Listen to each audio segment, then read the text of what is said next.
ಶ್ರೀ ಗುರು ಬಸವಲಿಂಗ ಬಸವಾದಿ ಪ್ರಮುಖರನ್ನ ಲಿಂಗೈಕ್ಯ ಹಾನಗಲ ಕುಮಾರೇಶ್ವರ ಕರ್ತೃ ಹಳೆ ಉಚ್ಚೇಶ್ವರನ ಹೃದಯ ಮಂದಿರದಲ್ಲಿ ಸ್ಮರಿಸಿಕೊಂಡು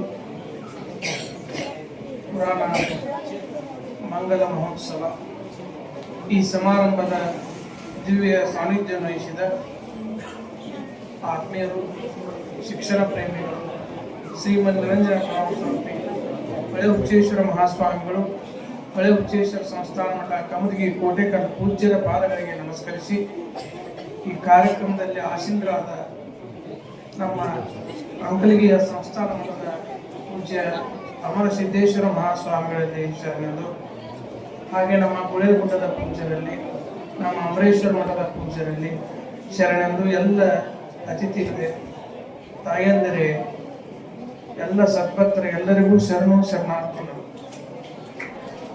ಇಲ್ಲಿವರೆಗೆ ನಾವು ಪೂಜ್ಯ ರುದ್ರಮಣಿ ದೇವರು ಬಹಳ ಚೆನ್ನಾಗಿ ನಿಮಗೆ ಒಂದು ತಿಂಗಳಲ್ಲ 40 ದಿನ ಆಗಿರ್ಬೋದು ಗರಗದ ಮಡವಾಳೇಶ್ವರ ಪುರಾಣ ನಾವೆಲ್ಲ ಹೆಮ್ಮೆ ಪಡಬೇಕು. ಕೋಟೆಕಲ್ಲ ಗುಳೇಗುಡ್ಡದ ಸದ್ಭಕ್ತರು ಹೆಮ್ಮೆ ಪಡಬೇಕು. ಯಾಕಂದ್ರೆ ಎಲ್ಲಾ ಕಡೆ ಶ್ರಾವಣದಾಗ ಪುರಾಣ ಪ್ರಾರಂಭ ಆಗಿ ಮುಗಿದು ಬಿಡ್ತಾವ. ನಮ್ಮ ಗುಳೇಗುಡ್ಡ ಅಜ್ಜ ಹೇಳಿದ್ರ ಈ ಮಠದ ಇತಿಹಾಸವನ್ನೇ ಹೇಳಿದ್ರು. ಎಲ್ಲಾ ಕಡೆ ಒಂದೊಂದು ತಿಂಗಳು ಪ್ರವಚನ ಇದ್ರ ನಮ್ಮ ಕೋಟೆಕಲ್ ಮಠದಾಗ 40 ದಿನ ಪ್ರವಚನ ಐತಲ್ಲ, ಇದು ಬಹಳ ಹೆಮ್ಮೆ. 40 ದಿನ ಅದು 115 ವರ್ಷದ ಪುರಾಣ ನೋಡ್ರಿ. ವಿಶೇಷವಾಗಿ ಗರಗದ ಮಡವಾಳೇಶ್ವರ ಪುರಾಣ 115. ಎಷ್ಟು ಮಂದಿ ಶಾಸ್ತ್ರಿಗಳಾಗಿದ್ದಾರೆ, ಎಷ್ಟು ಮಂದಿ ಮಠಾಧಿಪತಿಗಳು ಇವತ್ತು.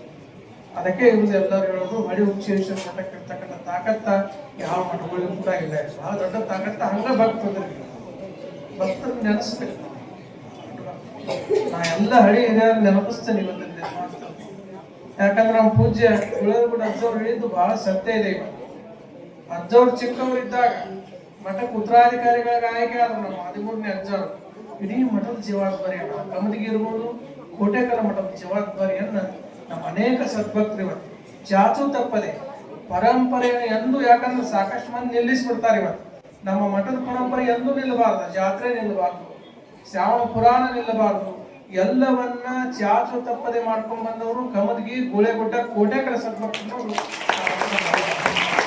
ಎಷ್ಟು ಜಾತ್ರೆಗಳು ನಾ ಅಜ್ಜ ತಿಂಗಳ ಒಂದು ಜಾತ್ರೆ ಅಂತ ಹೇಳಿ ನಮ್ಮ ಹಿರಿಯರು ಇರುವಂತ ತಾಕತ್ತ.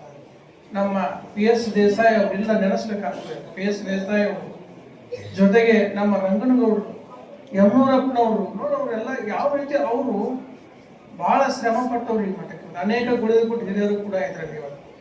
ಅವರೆಲ್ಲ ಸಾಕಷ್ಟು ಜನ ಇದ್ದು ಗುಳೇಗುಡ್ಡ ಹಿರಿಯರು, ಹರಿವರು ಎಲ್ಲರೂ ಅದಾರೆ. ಅವರು ಅನೇಕ ಗುಳೇಗುಡ್ಡ ಶೀಲವಂತರು ಎಲ್ಲರೂ ಕುಡ್ಕೊಂಡು 115 ವರ್ಷಗಳ ಪುರಾಣ ಪ್ರವಚನ ನಡೆಸ್ತಾರೆ. ಈ ಉಚ್ಚೇಶ್ವರನ ಶಕ್ತಿನ ಹಾಗೆ ಇವತ್ತು ಪೂಜ್ಯರು ಹೇಳಿದ್ರು. ಇವತ್ತು ಸಿಂಧೂರು ಲಕ್ಷ್ಮಣ ಇದ್ದ ಅನ್ನುವಂತ ಮಾತು. ಎಲ್ಲ ಕಡೆ ಮಂಟಪ ಪೂಜೆನೂ ನೋಡೇವು ನಾವು. ಇವತ್ತು ಮಂಟಪ ಪೂಜೆ ಮಾಡ್ತಾರೆ. ಅಜ್ಜಾರು ಪುರಾಣ ಶತಮಾನೋತ್ಸವಕ್ಕೂ ಬಹಳ ಚೆನ್ನಾಗಿ ಮಾಡಿದ್ರು. ಕೋಟೆಕಲ್ಲಲ್ಲಿ ನೋಡ್ರಿ, ಇವತ್ತು ಎಲ್ಲಾ ಕಡೆ ಪೆಂಡಾಲ್ ಹಾಕಿ ಮಂಟಪ ಪೂಜೆ ಮಾಡಿದ್ರೆ ಕೋಟೆಕಲ್ ಮಠದ ಇತಿಹಾಸ. ಇವತ್ತು ಮಂಟಪನ ಕಟ್ಟಿ, ಕಲ್ಲಿನ ಮಂಟಪ ಕಟ್ಟಿ ಜೊತೆಗೆ ನೋಡಿ, ಇವತ್ತು ಪುಟ್ಟರಾಜ ಗವಾಯಿಗಳು ನೆನೆಸ್ತೇವು, ಪಂಚಾಕ್ಷರ ಗವಾಯಿಗಳು ನೋಡ್ರಿ. ಇಲ್ಲೇ ಸಂಗೀತ ಪಾಠಶಾಲೆ ಪ್ರಾರಂಭ ಮಾಡಿದ್ರು ನೋಡಿ. ಇದು ಒಂದು ಇತಿಹಾಸನೇ ಮಾಡಿದ್ರು. ನಮ್ಮ ರಂಭಾಪುರಿಯ ಹಿಂದಿನ ವೀರಗಂಗಾಧರ ಶಿವಾಚಾರ್ಯ ಮಹಾಸ್ವಾಮಿ ಅವರು ಕೂಡ ಇಲ್ಲೇ ಇದ್ರು ನೋಡ್ರಿ. ಎಷ್ಟು ಬೇಕು ನೀವು ಮಠದ ಇತಿಹಾಸ ಕೋಟೆಕಲ್ಲಲ್ಲೇ ಇದ್ರಂತ. ಅಂತ ಇತಿಹಾಸವುಳ್ಳ ಮಠ. ಅದು ಕೂಡ ಆ ಮಠದ ಸದ್ಭಕ್ತರು ನೀವಾಗಿರಲ್ಲ, ನೀವೇ ಪುಣ್ಯವಂತರು ಅನ್ನುವಂತ ಮಾತನ್ನು ಹೇಳಿ ಗರಗದ ಮಡವಾಳೇಶ್ವರ, ಗರಗದ ಮಡವಾಳೇಶ್ವರರು, ಹೊಸಳ್ಳಿ ಬೂದೀಶ್ವರರು, ಚಿದಂಬರೇಶ್ವರರು ಆಗಿರ್ತಾರೆ ಆ ಭಾಗದಲ್ಲಿ. ಜೊತೆಗೆ ನಮ್ಮ ಅಂಕಲಿಗೆ ಸಿದ್ದೇಶ್ವರ ಅವರು 777 ವರ್ಷ ಮರ್ಯಾರಿವರು. ನಮ್ಮ ಅಂಕಲಿಗೆ, ನಮ್ಮ ಕುಂದ್ರಿಗೆ ಈಗೇನು ಪೂಜ್ಯ, ನಮ್ಮ ಕುಂದ್ರಿಗೆ ಅಂತ ತಕ್ಷಣ ಗೊತ್ತಾಗ್ತೇವೆ. ಅವ್ರು ಬಹಳ ದೊಡ್ಡ ಉನ್ನತ ಮಟ್ಟಕ್ಕೆ ಹೋಗ್ಬೇಕಾದ್ರೆ, ದೊಡ್ಡ ಮಠದ ಮಠಾಧಿಪತಿಗಳಾಗಬೇಕಾದ್ರೆ ಅವ್ರಿಗೆ ಯಾರ ಆಶೀರ್ವಾದ ಅಂದ್ರೆ 13ನೇ ಉಚ್ಚೇಶ್ವರ ಸೇವೆ. ಎಷ್ಟು ಕೆಲಸ ಮಾಡಬೇಕಾರೆ, ಎಷ್ಟು ಇವತ್ತು ಆ ಮಠವನ್ನು ಬದಲಾವಣೆ ಮಾಡಿದ್ದಾರೆ ಅಂತ ಪೂಜ್ಯರಿರ್ಬೋದು, ನಾನಿರ್ಬೋದು, ಬಸಳ್ಳಿ ಅಜ್ಜಾರ್ ಇರ್ಬೋದು, ಬೆಟಗೇರಿ ಅಜ್ಜಾರ್ ಇರ್ಬೋದು. ನಾವೆಲ್ಲ ಸಮಾಜ ಗುರುತಿಸ್ತೀವಿ ಅಂದ್ರೆ ಅದಕ್ಕೆ ಉಚ್ಚೇಶ್ವರನ ಆಶೀರ್ವಾದ ಅನ್ನುವಂತ ಮಾತನ್ನು ಹೇಳಿ ನಾವು 13ನೇ ಪೂಜ್ಯರು ಈ ಭಾಗದಲ್ಲಿ ಶೈಕ್ಷಣಿಕವಾಗಿ, ಧಾರ್ಮಿಕವಾಗಿ ಇವತ್ತು ಮೊನ್ನೆ ಬಸವ ಪುರಾಣ ಇವತ್ತು ಬಸವ ಪುರಾಣ ಬಹಳ ದೊಡ್ಡ. ನೀವು ಕೋಟೆಕಲ್ಲಲ್ಲಿ ಮಾಡಿದ್ರಿ, ಅದು ಬಹಳ ದೊಡ್ಡ ಬಸವ ಪುರಾಣ. ಉಪ್ಪಿನ ಬೆಳಗಿರಿ ಅಜ್ಜಾರ್ ಹೇಳಿದ್ರು. ನಂತರ ಇಡೀ ನಮ್ಮ ಕರ್ನಾಟಕದಲ್ಲಿ ಅತಿ ಬಹಳ ದೊಡ್ಡ ಬಸವ ಪುರಾಣ ಆಗಿದ್ದು ಅದು ಕಮತಿಗಿ ಗ್ರಾಮದಲ್ಲಿ ಅನ್ನುವಂತ ಮಾತನ್ನು ಹೇಳಿ, ಅದು ಕೂಡ ಎಂತ ಭಕ್ತಿ ಅಂದ್ರೆ ಅಜ್ಜವರು ಬೇರೆ ಕುಲವಾರ ನೋಡೋದು 25 ವರ್ಷ ಅಥವಾ ಮಠಕ್ಕಾಗಿವ ಈ ಮಠ ನಾವು ನೋಡಿ. ಈ ಸಲ ವಿಶೇಷ ಅಂದ್ರೆ ಗುರುವಾರದಲ್ಲಿ ಇದ್ರು ಪೂಜ್ಯರು, ಗುರುವಾರ ಇರ್ಬೋದು, ಬಸರಿಗೆ ಅವರು ಭಕ್ತರು, ಅನೇಕ ಭಕ್ತರು ಬಂದಿದ್ದಾರೆ.